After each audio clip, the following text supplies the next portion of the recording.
Dave, did you allow yourself to dream early on when the first goal went in? I think I've been involved in it long enough to yeah, of course you dream a little bit, but you're also very aware of, I suppose, ticking off points in the game, and we'd spoken about that, about staying in it. So it's disappointing in terms of the overall end result. Unbelievably proud of what the players have done, unbelievably proud of the supporters, they were amazing. I'll take the hit for the final 2 goals because, listen, coming here and losing wasn't something we wanted to do, so it wasn't worth losing 2-1.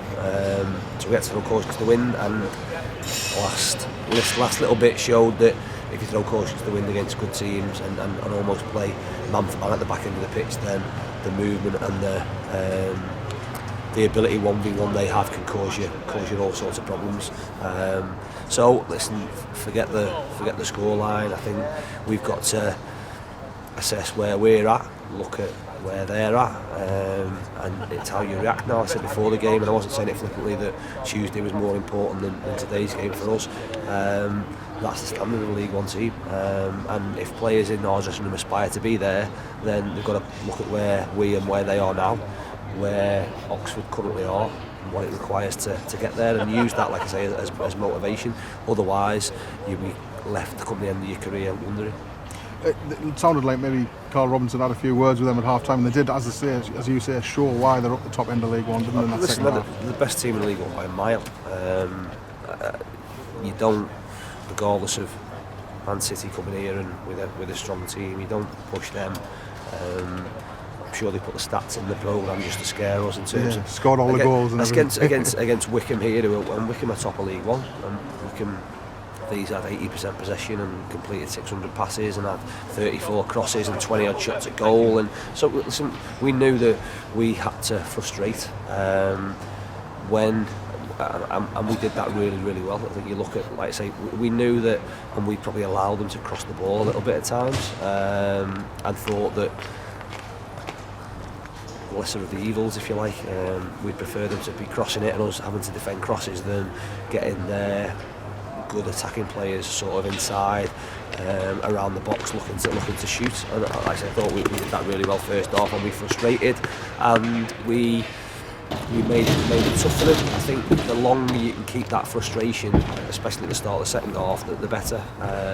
Unfortunately for us, we didn't do that. I mean, tough one because Kenton was struggling at half time.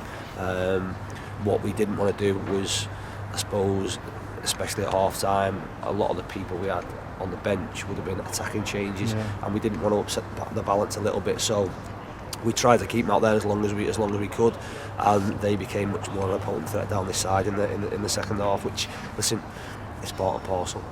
But like I said, we'll move on. Like I say, it's the end of this competition now. We've got, like I say, more important things to worry about. We've got a tough January ahead of us,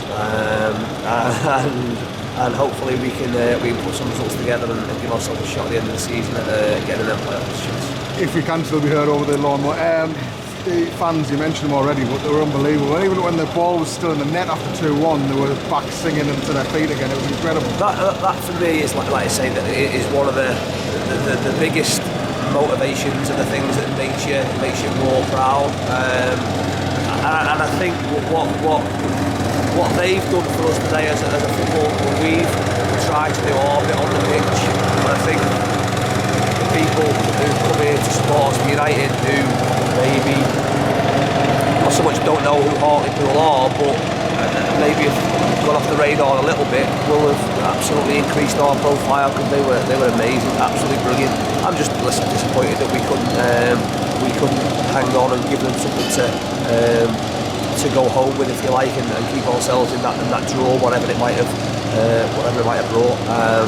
But listen, we've got to use them as best as we can, because, like I say, if they're coming all this way and giving us that type of support, we have to repay that. And like I said, I've said it before, I don't say it in a sort of non-committal way. We'll get a team that is worthy of their support, and I'll make sure that happens.